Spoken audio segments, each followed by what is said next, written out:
ശബരിമലയിലെ സ്വർണ്ണക്കൊളയുമായി ബന്ധപ്പെട്ട് 2 എഫ്ഐആറുകളാണ് SIT crime branch ആസ്ഥാനത്ത് രജിസ്റ്റർ ചെയ്ത് ഏറ്റെടുത്തത്. ആ 2 കേസുകളിലും ഉണ്ണികൃഷ്ണൻ പോറ്റിയുടെ അറസ്റ്റ് രേഖപ്പെടുത്തിയെന്നാണ് നിലവിൽ മനസ്സിലാക്കുന്നത്.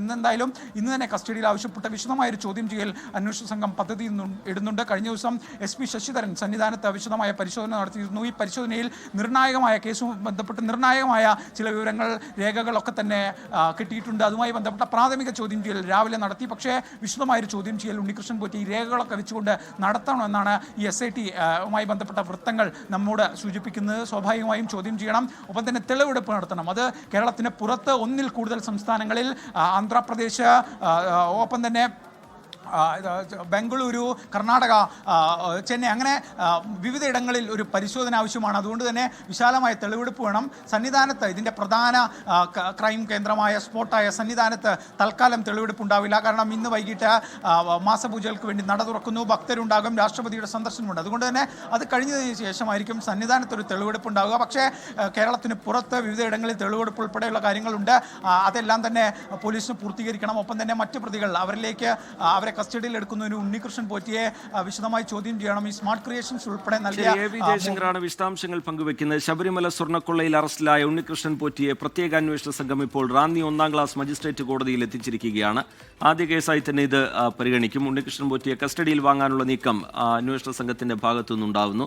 കസ്റ്റഡി അപേക്ഷ ഇന്ന് തന്നെ നൽകും. ഏറ്റവും പ്രധാനം ഉണ്ണികൃഷ്ണൻ പോറ്റിയുടെ മൊഴിയുമായി ബന്ധപ്പെട്ട് പുറത്തുവന്ന വിവരങ്ങളാണ്. അതിൽ ഈ സ്വർണ്ണക്കൊള്ളയിൽ ദേവസ്വം ബോർഡ് ഉദ്യോഗസ്ഥരെ കുരുക്കുന്നതാണ് ഉണ്ണികൃഷ്ണൻ പോറ്റിയുടെ മൊഴി. എല്ലാം ഉദ്യോഗസ്ഥരുടെ അറിവോടുകൂടിയാണ്. അവർ ആസൂത്രണത്തിന്റെ ഭാഗമായിട്ടുണ്ട്, ഇതിന്റെ പങ്ക് പറ്റിയിട്ടുണ്ട് എന്ന സംശയത്തിലേക്കടക്കം അന്വേഷണ സംഘം ഇപ്പോഴെത്തുകയാണ്. ഈ കേസുമായി ബന്ധപ്പെട്ടുള്ള എല്ലാ കാര്യങ്ങളിലും വ്യക്തത തേടാനുള്ള ശ്രമം അന്വേഷണ സംഘത്തിന്റെ ഭാഗത്തു നിന്നുണ്ടായിരുന്നു. ഇന്നലെ ഏതാണ്ട് 10 മണിക്കൂറോളം നീണ്ട ചോദ്യം ചെയ്യൽ, അതിനുശേഷം അറസ്റ്റ് രേഖപ്പെടുത്തൽ, ഇപ്പോൾ കോടതിയിൽ ഹാജരാക്കൽ നടപടിയിലേക്ക് അന്വേഷണ സംഘം കടന്നിരിക്കുകയാണ്. ഷഫീദ് റാവുത്തർ കൂടി വിവരങ്ങളുമായി ചേരുന്നുണ്ട്. ഷഫീദ്, ഏറ്റവും പ്രധാനം ഈ ഉണ്ണികൃഷ്ണൻ പോറ്റിയുടേതായി പുറത്തുവന്ന മൊഴിയാണ്, അതിലെ വിവരങ്ങളാണ്.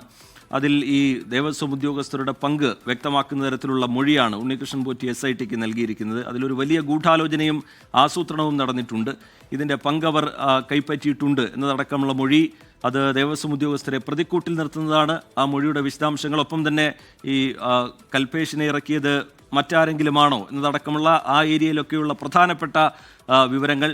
ഈ മൊഴിയെ എങ്ങനെ കാണണം ഷഫീദ് റാവുത്തർ?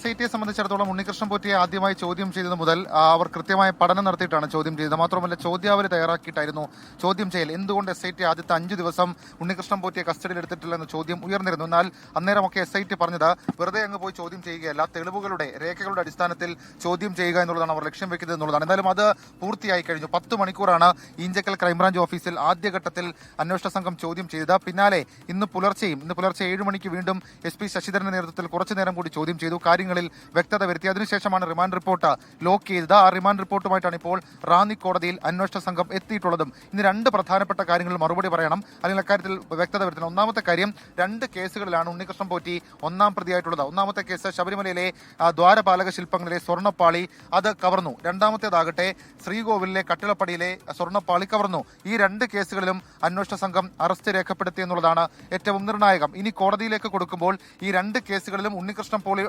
പോറ്റിയുടെ ഡയറക്റ്റ് ഇൻവോൾവ്മെന്റ് സംബന്ധിച്ചിട്ടുള്ള കാര്യങ്ങൾ അത് കോടതിയിൽ അന്വേഷണ സംഘം വ്യക്തമാക്കും. ഇന്ന് രണ്ടാമത്തെ കാര്യം, ഇന്ന് ഉണ്ണികൃഷ്ണൻ പോറ്റി നൽകിയ മൊഴി അത് നിർണായകമാണ്. പ്രത്യേകിച്ച് അതിൽ ഒന്നാമത്തെ കാര്യം, ഉദ്യോഗസ്ഥർക്കെതിരെ, ദേവസ്വം ബോർഡ് ഉദ്യോഗസ്ഥരെ കുരുക്കുന്ന തരത്തിലേക്കുള്ള മൊഴി ഉണ്ണികൃഷ്ണൻ പോറ്റി നൽകിയിട്ടുണ്ട്. അതായത് താൻ ശബരിമലയിൽ നിന്ന് സ്വർണ്ണപ്പാളികൾ കൊണ്ടുപോകുന്ന സമയത്തും അതിനുശേഷം അത് സ്വർണം കവർച്ച ചെയ്യുന്ന സമയത്തും ദേവസ്വം ബോർഡിലെ ചില ഉദ്യോഗസ്ഥർക്ക് അതിനെക്കുറിച്ച് ധാരണയുണ്ട് എന്ന സൂചന തരുന്ന തരത്തിലേക്കുള്ള മൊഴി അന്വേഷണ സംഘത്തിന് ഉണ്ണികൃഷ്ണൻ പോറ്റി നൽകിയിട്ടുണ്ട്. രണ്ടാമത്തെ കാര്യം, ഈ സ്വർണം എന്ത് ചെയ്തു എന്നുള്ള ചോദ്യത്തിന് ഉണ്ണികൃഷ്ണൻ പോറ്റി നൽകിയ മറുപടി അത് വീതം വെച്ച് നൽകി, അത് ഷെയറായി നൽകി എന്നുള്ളതാണ്. അപ്പോൾ സ്വാഭാവികമായും ആ ഷെയർ ആരൊക്കെ കൈപ്പറ്റിയിട്ടുണ്ട് എന്നുള്ളത് നിർണായകം. മൂന്നാമത്, ആ സ്വർണം എവിടെയായിരുന്നു, എങ്ങനെയായിരുന്നു, അത് ഏത് രീതിയിൽ കൈകാര്യം ചെയ്തു എന്നുള്ളതിന്റെ മറുപടിയാണ് കൽപേഷ് എന്ന് പറയപ്പെടുന്നയാൾ. കൽപേഷ് നാഗേഷും 2 പേരുകൾ കേന്ദ്രീകരിച്ചുകൊണ്ട് അന്വേഷണ സംഘം ഇപ്പോൾ അന്വേഷണം നടത്തുന്നുണ്ട്. ഇതിന്റെ ഇപ്പോൾ ഉണ്ണികൃഷ്ണൻ പോറ്റിയെ ചോദ്യം ചെയ്തതിലൂടെ SIT സംഘത്തിന് ശബരിമല സന്നിധാനത്ത് നിന്ന് എങ്ങോട്ടേക്കാണ് ഈ സ്വർണ്ണപ്പാളി പോയത് എന്നുള്ള കാര്യത്തിൽ ഒരു ധാരണയുണ്ടായി.